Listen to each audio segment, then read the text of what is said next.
नमस्कार students, 11th class में आज आप लोगों को डेबिट क्रेडिट टूल तो लास्ट क्लास समझा ही दिया था। आज मैं कुछ और जनरल एंट्री आपको समझाने जा रहा हूँ, जैसे कि डिस्काउंट वाली जनरल एंट्री आज समझाने जा रहा हूँ। डिस्काउंट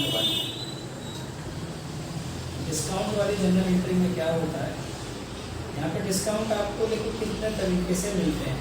एक तो मिलता है आपको ट्रेड डिस्काउंट, तो एक मिलता है कैश डिस्काउंट। ठीक है, कैश डिस्काउंट और ट्रेड डिस्काउंट, दो तरह के डिस्काउंट आपको पता होने चाहिए। ट्रेड डिस्काउंट वो डिस्काउंट होता है जो सबको दिया जाएगा। एक बल्क अमाउंट खरीदने पे, बल्क का मतलब बहुत ज्यादा चीजें खरीदने पे आपको ट्रेड डिस्काउंट दिया जाता है, और कैश पेमेंट करने पे कैश डिस्काउंट दिया जाता है। ये जो ट्रेड डिस्काउंट होता है इसको कहीं शो नहीं किया जाता, ओनली डिडक्ट कर दिया जाता है। डिडक्ट का मतलब माइनस कर दिया जाता है।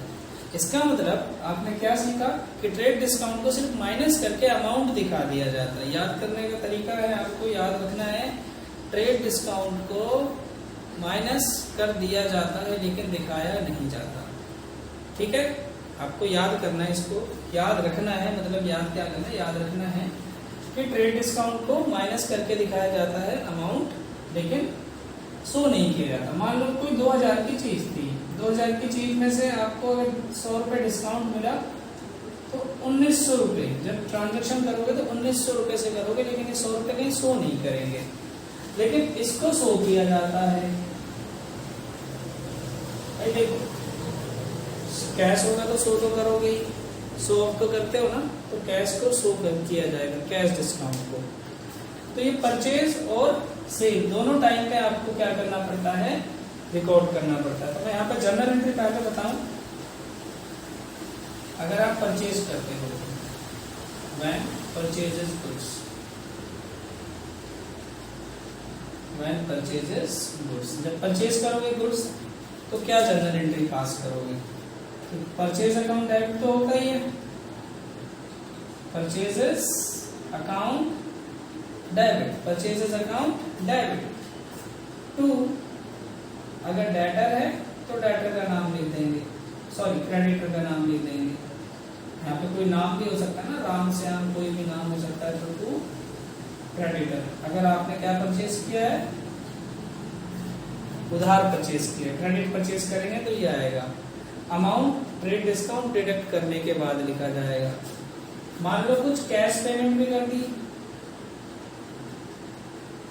अगर आपने क्रेडिटर है तो कैश भी कर रही होगी, मान लो कुछ कैश पे कर दिया, तो परचेज आपने किया तो आपको ट्रेड डिस्काउंट रिसीव होगा।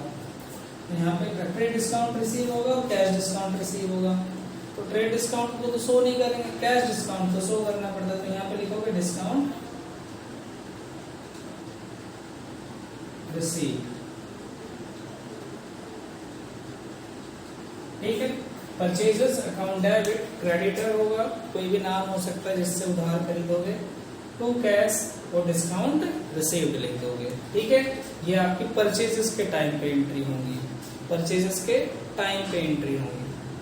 और मान लो परचेजेस के टाइम पे एंट्री हो गई, फिर रिटर्न करोगे कुछ, तो रिटर्न भी आप करोगे तो क्या करोगे, creditor account debit to purchase return, और उसमें ट्रेड डिस्काउंट आपको माइनस करना पड़ेगा जितना भी उसमें अमाउंट होता होगा। ठीक है, ये परचेजेस के एंट्री होगी। अब मैं आपको बताता हूँ सेल के टाइम पे जब एंट्री होगी। सेल जब करोगे, सेल करोगे तो एंट्री क्या होगी, मान लो कैश में भी हो सकता है अमाउंट, और डेटर भी हो सकता है, उधार भी हो सकता है आपका। और जब आपको कैश डिस्काउंट अलाउ करना पड़ेगा तो उसे लिखते हैं डिस्काउंट अलाउड। एक तरीके से डिस्काउंट मेरे लिए क्या है, खर्चा है, इसलिए उसको डिस्काउंट अलाउड डेबिट करेंगे। और टू क्या करोगे, टू सेल करोगे। ठीक है, ये जनरल एंट्री पास होंगी।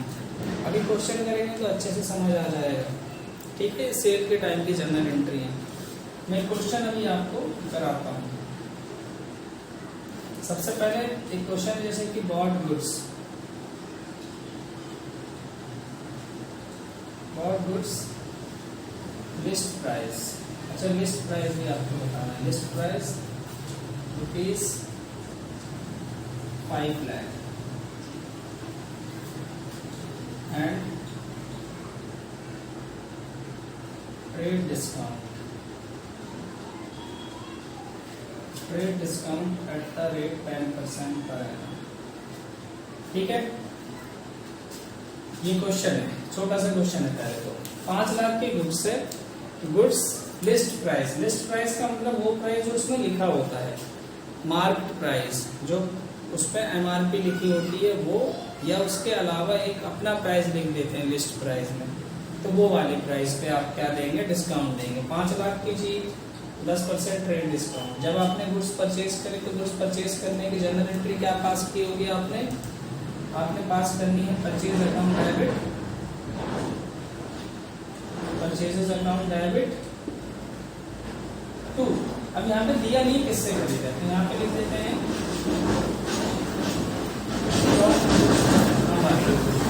अमर से। ठीक है, अमर से हमने गुड्स खरीदी है। अमर से जब खरीदी है तो हमने 5 लाख की गुड्स खरीदी, लेकिन उसमें 10% ट्रेड डिस्काउंट मिल रहा है, तो 5 लाख का 10% 50,000 रुपये, 50,000 रुपये आपका माइनस हो जाएगा। तो आप लिखोगे यहाँ पे 4,50,000, एंट्री करोगे तो 4,50,000 में एंट्री होगी, और यहाँ पे नरेशन लिख देना बीइंग बॉट गुड्स फ्रॉम अमर। ठीक है। अच्छा, सेकंड इसी में क्या होता है, सेकंड में यहाँ पे बोला होता he paid, और he paid जैसे पेड अमाउंट लिखते हैं,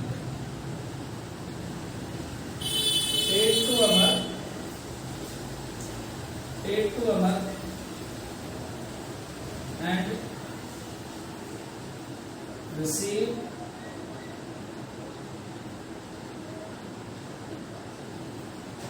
cash discount at the rate 5% या 2% ले लो, 2% आपको कैश डिस्काउंट मिलेगा जब आपने पेमेंट करी होगी। इस क्वेश्चन में पहले ये लाइन थी, फिर दूसरी लाइन ये लिखी मैंने। ये दोनों कंबाइन भी हो सकते हैं, भी कंबाइन भी बताऊंगा कैसे करेंगे। पे किया अमर को आपने कितना, पूरा अमाउंट पे कर दिया होगा, एंड रिसीव 2% कैश डिस्काउंट। तो जब आपने पे किया तो यहाँ पे अमर को क्या करना पड़ेगा, Amar account debit, Amar account debit to cash payment करी होगी, और आपको डिस्काउंट मिला होगा, तो यहाँ पे क्या लिखोगे, डिस्काउंट रिसीव।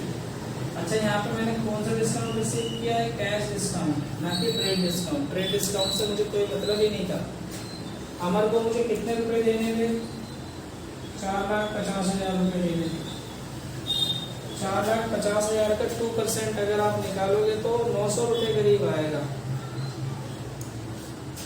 है ना। 4,50,000 का 2% निकाल लेते हैं, यहाँ पे बता देते हैं कैसे निकालते हैं। 4,50,000 का 2 ऐसे करेंगे, 2 जीरो कैंसिल हो जाएंगे, तो 4500 मतलब 9,000 आ जाएगा।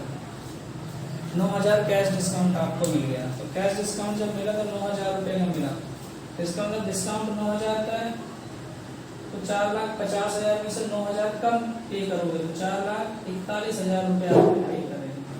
तो यहाँ पे ये अमाउंट आएगा 4,41,000 कैश डिस्काउंट में आपको 9,000 मिलेगा, और फिर उसके बाद 4,50,000 आपने अमर का अकाउंट सेटल कर दिया। अब यही एंट्री अगर कंबाइंड होती तो कैसे करते, देखो ध्यान से।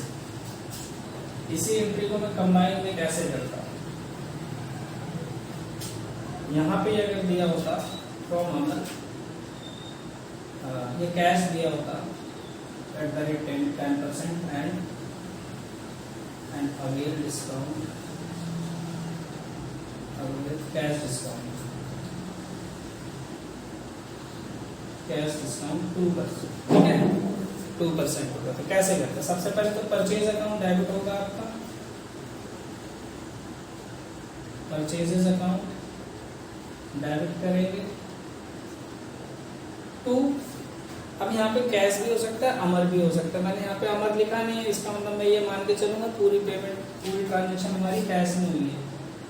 तो purchases account debit to cash to cash discount, जो कैश डिस्काउंट आपको मिलेगा, तो क्या लिखोगे यहाँ पे, डिस्काउंट रिसीव्ड।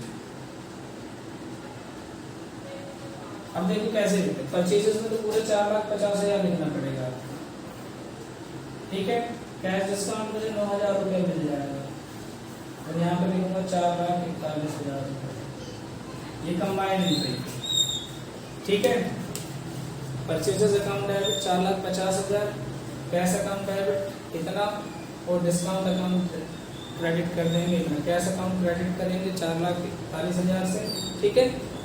अमर का नाम इसलिए इसी क्वेश्चन में मैंने थोड़ा सा चेंज कर दिया। चेंज क्या कर दिया, bought goods list price 590 and trade discount at 10% ही है, और मैंने लिख दिया यहाँ पे अवेल डिस्काउंट 2% है, और पेड 40% कैश, मतलब अभी 40% कैश पे कर दिया है, और अभी बाकी बाद में पे करेंगे, ऐसा लिखा हुआ है।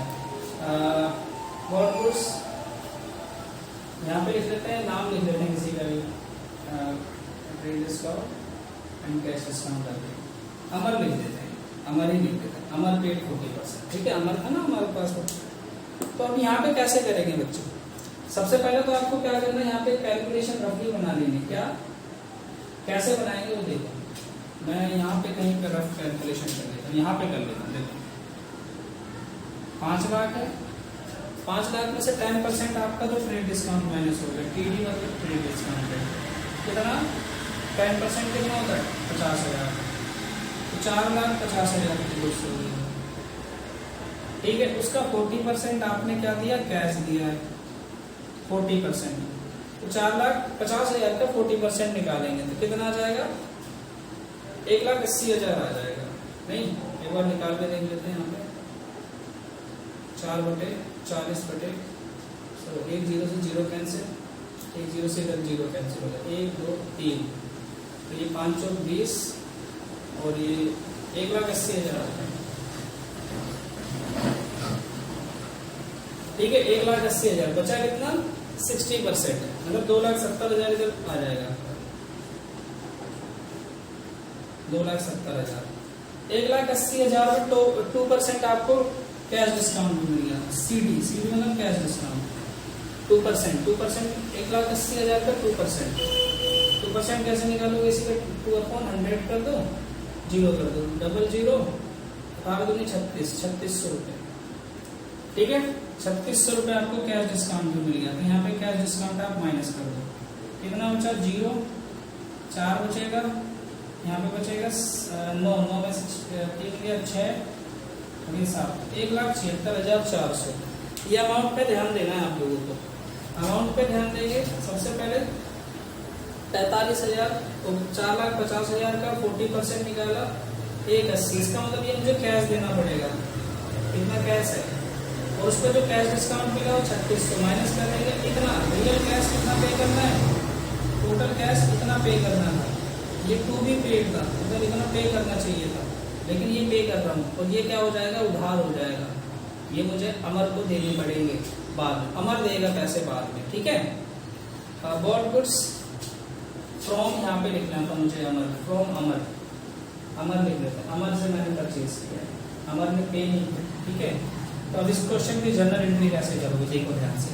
सबसे पहले परचेजेस अकाउंट डेबिट, आपका वो तो होना ही होना है, आपको समझ आना चाहिए।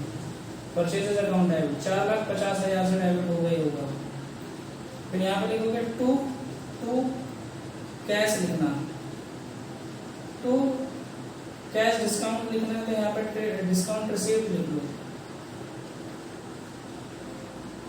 डिस्काउंट रिसीव्ड लिख लो। तो अब हमने उधार भी तो खरीदा अमर से, तो यहाँ पे अमर का नाम दिया आएगा।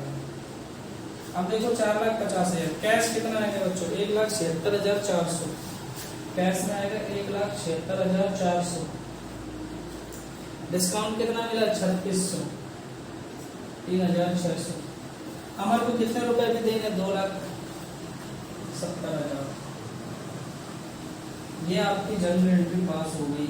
जब इनका टोटल करोगे तो 4,50,000 आएगा, इसका भी टोटल करोगे तो 4,50,000 ही आएगा, ठीक है।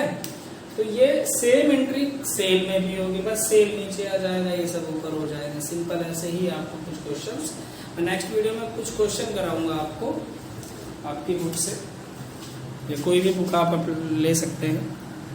ठीक है, थैंक यू।